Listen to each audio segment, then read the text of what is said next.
Bayan ininspeksyon ni Pangulong Ferdinand R. Marcos Jr. at DPWH Secretary Vince Dizon ang isinasagawang dredging activity sa Mambulok Creek sa Bacolod City. Yan ang ulat ni Janelle Baclay ng Radyo Pilipinas.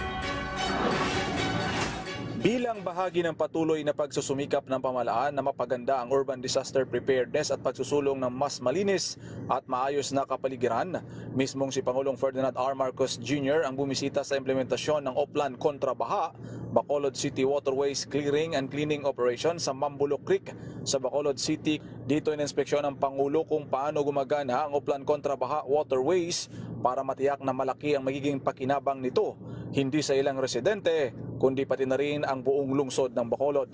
Sa proyektong ito ng DPWH, DENR, DSOG, PCG, PNP, BFP at suporta ng pribadong sektor, layunin nitong maging maayos ang daloy ng tubig tuwing may baha. Ayon kay Bacolod Congressman Albi Benitez, umpisa lamang ito sa mga proyektong magbibigay solusyon tuwing binabaha ang lungsod. At the end of the day, we will decide kung ano ang mga projects na included sa master plan. So this is just the start of our solving the problems and finding ways para hindi na magbaha Bacolod.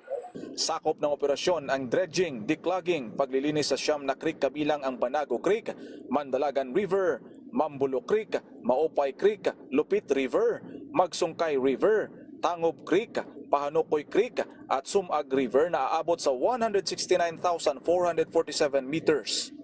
Bukod sa makakatulong sa agarang paghupa ng baha, malaking tulong din ito sa kabuhayan ng ilang residente dahil nasa 3,000 tupad beneficiaries ang katuwang ng lokal na pamahalaan sa paglilinis ng mga creek sa pangunguna ng Department of Labor and Employment o DOLE.